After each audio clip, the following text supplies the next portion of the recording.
Yes, yo! From the Dave Campbell's Texas Football Mothership here in beautiful Lewisville, Texas. It's Texas Football Today, a show that doesn't believe in federal holidays. No, sir. We're not into that. My name's Greg Tupper. I'm the managing editor of Dave Campbell's Texas Football, a magazine, TexasFootball.com, a corresponding website. Thank you for spending part of your day with us. Whether you're watching us live, TexasFootball.com, Facebook, YouTube, Twitch, Twitter, all the places, or you'll listen to the podcast, which you can subscribe to on the podcast vendor of your choice. Either way, thank you for doing your part to support your local mediocre internet show. I'm sitting over there at the helm today, making us sound good, who also doesn't believe in federal holidays. She's the Duchess of the Dork. She's Miss 956. She's Ashley Pickle. I believe on the federal holiday of Crudo Monday. There you go. There's my one federal holiday. Welcome. Hi, friends. Welcome in. I don't even know what part of the show we're in. Today is Monday, September 4th, 2023. It's Labor Day. 80 days till Thanksgiving. Happy birthday to our queen, Beyonce. Oh, nice. Queen Bee. Beyonce turns 42 today. Oh, wow. God, I hope I look like that when I turn 42. I don't even look like that, and I'm 26, but I would love to look like that when I turn 42. Happy birthday to our queen. Happy birthday. It's episode 1000, I don't know. You tell me. 642. 1642 if you're keeping score at home. Episode 1642. On today's show, folks, big show. We got Monday Morning Fallout. We're going to overreact to the football weekend in all aspects of the football weekend. Then we're going to be joined by the head coach of the 2-0 Klein Oak Panthers. Coach Brandon Carpenter will join us. Talk a little Panther football down there in Klein ISD. Then back half of the show, we will unveil the Week 3. How to think about it. Week 3. Texas High School Football State Rankings by Dave Campbell's Texas Football, the official rankings provider of the Associated Press. That's coming up here on the back half of the show if you hang with us. Do we have first four through the door? We sure do. It was Aaron Arbuckle, Daniel Agnew, Tanner Solis, and Tony Blaylock. Welcome in, fellas. Good stuff. The real OGs are the ones who tune in on the holidays. The real OGs. Feeling okay? I'm ready. Me too. Pickle? Yeah. Hit the air raid siren sign for Monday Morning Fallout.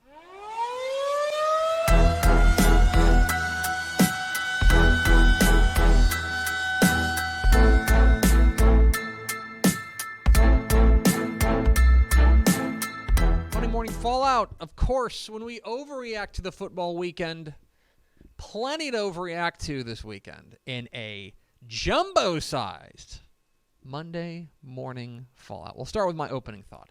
My opening thought are the 3 toughest words to say. Pickle, do you know what the 3 toughest words to say in the English language are? I love you. That's a great idea. I find that easy to say. That's fair. But, no. The 3 toughest I'm sorry words... is only 2 words. That would be my actual guess. The 3 toughest words to say are I don't know. I don't know. No, I don't know. I say that. Well, I say that a lot. Well, that was perfect. It takes a certain level of humility, and it takes a certain level of understanding that to be able to say, I don't know. And especially when you're talking in the early part of football season. We're 2 weeks into the Texas high school football season. We are 1 week and a UTEP game into college football season in the state of Texas. And we're anxious, we're desperate, we're pleading with ourselves to make grand declarations. We want to make a grand declaration about what Colorado's win over TCU means. We want to make a grand declaration about what Texas A&M's win over New Mexico and how the offense looked, right?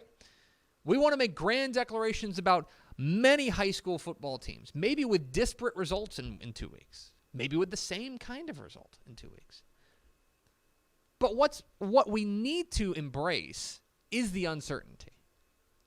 We need to understand that there's just a lot of stuff we don't know so far, especially in the college football ranks. 1 weekend, there's teams that, like, I'll take a perfect example. How much of the Texas Tech-Wyoming game did you watch? All of it. All of it. Okay. Texas Tech fans are down in the dumps. Mm-hmm. Okay? They go up to Laramie. They get beaten double overtime. Okay, cough up a 17-point lead. Do we know how good Wyoming is? Not really, no. Do we know how good Tech is? Their defense didn't tackle very well, I can tell you that. There's certainly, But there were things, aspects, that we can decide on. But how that correlates to a whole, I do not know. Would it shock you if they went out and beat Oregon this week? No. It wouldn't shock me either. No. So why don't we just embrace the fact that we don't know a ton about Texas Tech right now? Same thing goes in the high school ranks. And what I think is interesting are the teams that we have wildly disparate results for. Okay? Here's a perfect example. Go ahead. I was going to say Sock. Sock's a great example. Sock goes out there and they get bodied by Duncanville in week 1. Which we said, we didn't put too much stock in. That seems right. We didn't think that there was too much. We didn't think that there's a team in 5A Division 2 that's going to stay within 3 touchdowns. No. Then they go out there and beat Lancaster. If we're being intellectually honest, we need to take both of those with the same amount of relative weight and say, all right, kind of balance each other out. Which also then is like, okay, well, actually, how good is Duncanville? Like, Duncanville versus Lancaster would be a lot more accurate of a reading. It's wild. It's okay to say we don't know yet. It's my opening thought. Game of the week, not up for debate. Holy cow. We literally thought the app was wrong on Friday when we were looking at this. I did too, and then I went and searched it on Twitter, and I was like, oh my gosh. Liberty Hill 82, Hutto 80, in a game that featured all sorts of wackiness. It featured, I believe, 734 yards rushing. 762 yards rushing from Liberty Hill. Remember, Liberty Hill runs a slot T. Liberty Hill did not complete a pass in this game and scored 82 points. That stat line is exactly like when they played Sherilyn Pioneer in the regional finals like 3 years ago. Hutto quarterback Will Hammond had 803 yards of total offense and 10 touchdowns. By my calculations, that's second most in total yards in Texas high school football history, behind Peyton Bevel of Stanford. Patrick Mahomes quote tweeted it because he's a Texas Tech commit. That's cool. It's tied for the highest scoring 11-man Texas high school football game since 2016. An absolutely crazy town banana pants game. I want to think about Hutto. Hutto hangs 80 and loses. That's crazy. Liberty Hill scores 82 and hangs on late. A wild affair in Central Texas. Your game of the week, Liberty Hill 82, Hutto 80. A new segment here on Monday Morning Fallout. Am I overreacting? Pickle, am I overreacting? Well, that is the whole precipice of this segment. Pickle, am I overreacting? Is Baylor going 4-8? No, they look like butt. Like, all due respect to Texas State, Baylor looked bad. Texas State looked the part. And what I am particularly interested in about this is that this was not a fluke. Texas State was very clearly, in my mind, the better team in this game. Pretty clearly.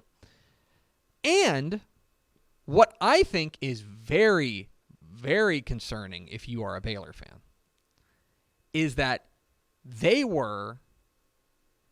offense could not get it going. The defense was giving up big explosive plays to Texas State, a Texas State team with 55 new players in G.J. Kinney's first FBS head coaching game. They gave up 6.5 yards per play to Texas State. I thought Blake Shapen was okay until he wasn't. And then, by the way, he got hurt. And now he's out 2 to 3 weeks. And by the way, have you taken a look at Baylor's schedule? They host Utah this week, who just got done body bagging Florida. Then they play Long Island University. That's a real thing. The Sharks. They come to town. No. LIU. Then Texas comes to town. I told Mallory and I were sitting there on our couch, and I looked at her and I said, "Read me Baylor's schedule." And so we started talking about that, and I was like, "I think they're going to get bodied by Utah." And I said, "Where is the mental state of that team when they're going into an FCS team that they should absolutely clobber? But where are they at that point? What happens if they futz around in that game?" I don't see a ton of wins. I don't either. Unless that, again, let's not overreact, but that's what we do here. Baylor might be going 4-8, guys. That was a very poor performance on Saturday. It's time for the Dudes Rock Dude of the Week. Just Dude of the Week. Hashtag Dudes Rock. That is not Get him accurate. in whenever you've got a player that you think, man, that dude rocks. Your Dudes Rock Dude of the Week. Your hashtag Dudes Rock Dude of the Week is Lockhart running back Nathaniel Gonzalez. He ran 37 times for 286 yards and 4 touchdowns for the Lions. Lockhart running back Nathaniel Gonzalez, our hashtag Dudes Rock Dude of the Week. Time for Tepper's Play of the Week. I put out the call every Saturday on Twitter, and I ask you to please send in your plays for what you think is the Texas High School Football Play of the Week. I sorted through a bunch of, thank you for sending them in. There can only be one. I sifted through them all. Here is Tepper's Play of the Week.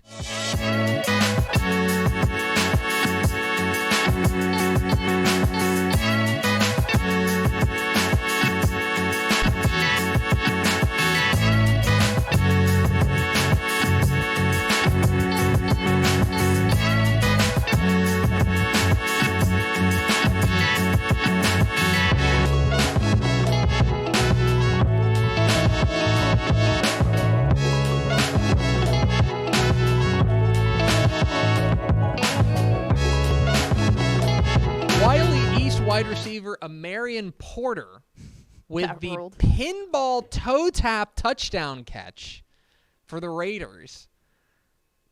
Impressive play there. I was the one, thanks to Wiley East Football for sending that to me. I was the one who put in the slow motion because I had to watch it 4 or 5 times. Yeah.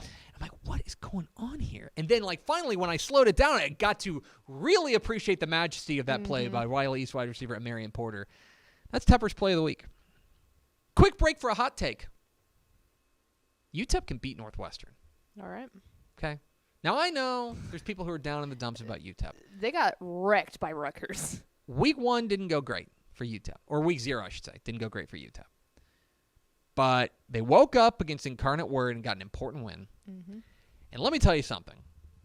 Northwestern stinks on ice. Yeah, they got wrecked by Rutgers. They're real bad. Okay? Obviously, there's been a lot going on there at Northwestern. With the hazing scandal that's gone on. They lose 24-7. Guys, it was 24-0 with 20 seconds left in the game. Mm-hmm. Okay? This team stinks. They had 201 yards of total offense against Rutgers. By the way, go Rutgers. Yes. Against Rutgers.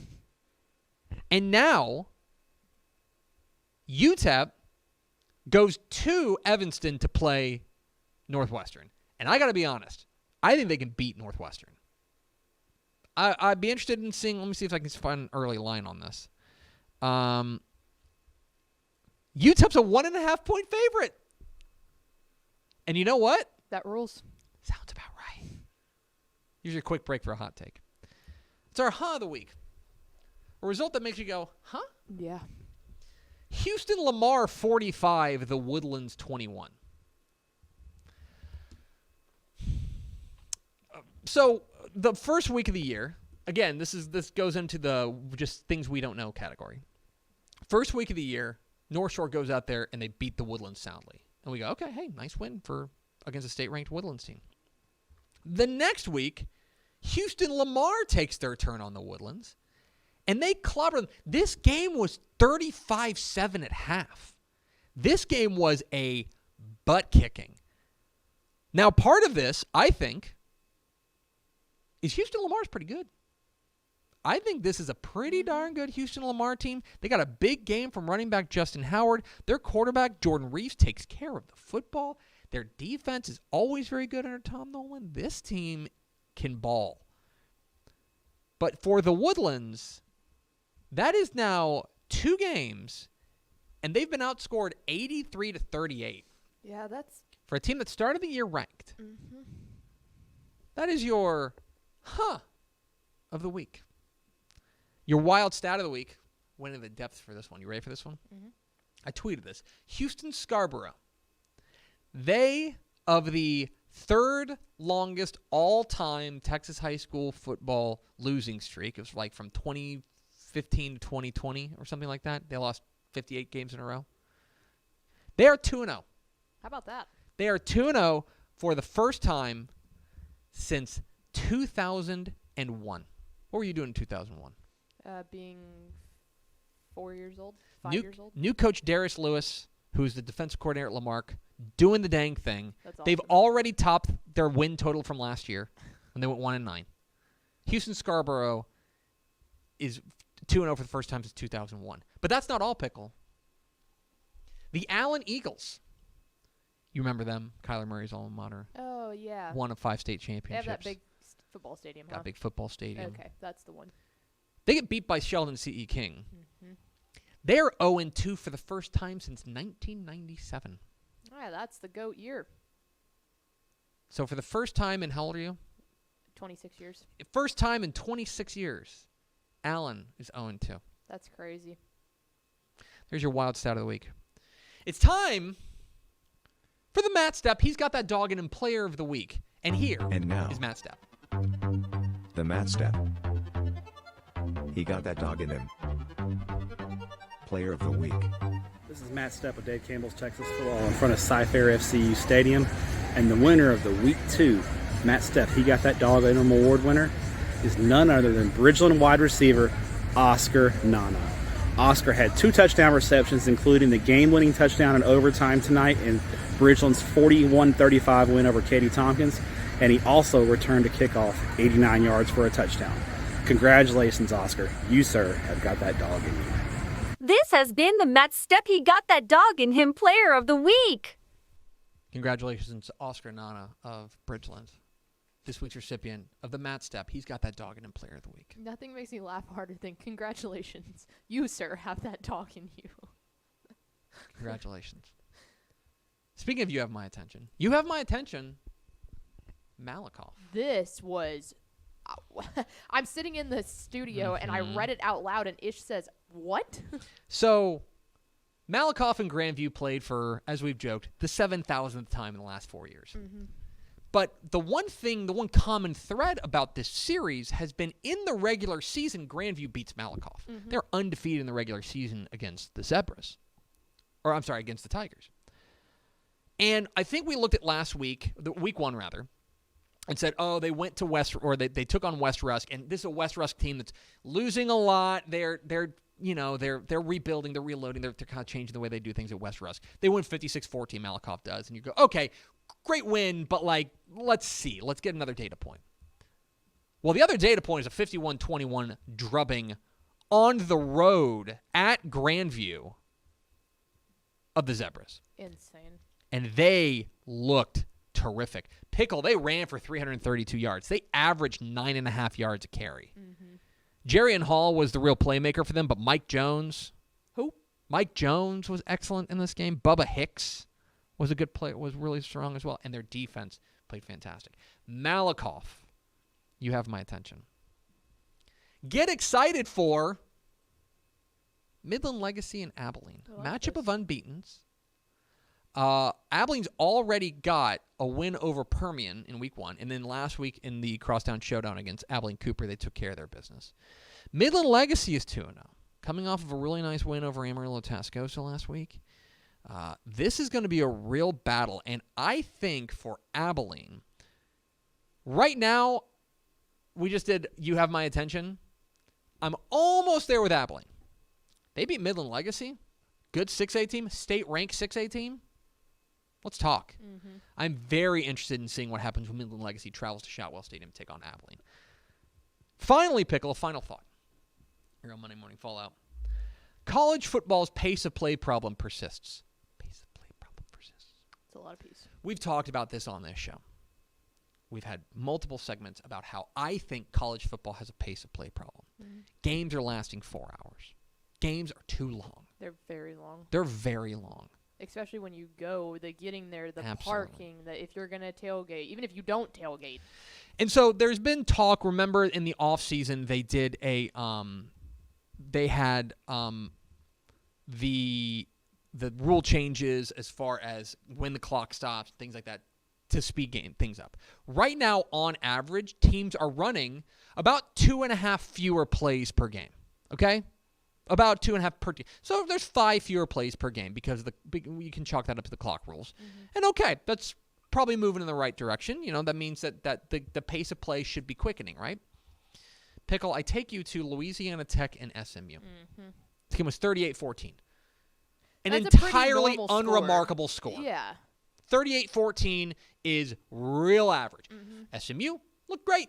Thumbs up to the Ponies. Congratulations on the ACC. We'll talk about that another time. It's real weird, but congratulations. 38-14. Pickle, that game lasted 3 hours and 32 minutes. Yeah. 3 hours and 32 minutes. And that's just That what's- is above the average game length from last year. And what's crazy is, like, you look at Texas high school football that does not last that long, No. and they're 30-minute halftimes. Yes. Like, you do not have a 30-minute halftime in college. They're in and out of the locker room really quick, so that's legitimate play. Yes. Absolutely. That's legitimately being and out what there. what you're seeing, I think it goes back to television. That's what's happening here. Is television is slowing this thing down. And look, I recognize that pays the bills, and certainly as somebody who has cashed paychecks from a television network, I understand. But we can admit that college football is a pace of play problem when a real average game is 3.5 hours long. I would be interested to see how long. Do you know how long Liberty Hill versus Hutto was? Oh God. I would need to see when that game ended. It would be interesting to compare what a normal Saturday college football game was compared to a high school game that's 80-82, you know? Like, Anyway, that's something to keep an eye on. I will be tracking is the pace of play issue there in college football. And that is Monday Morning Fallout. thanks so much for watching that video. If you would like more and to be notified when they come out, go ahead and click that subscribe button right down there. You can also watch Texas Football Today every day live at noon on TexasFootball.com, Facebook, Twitch, and right here on YouTube. For more of the best coverage of Texas football in the Lone Star State, go to TexasFootball.com/subscribe.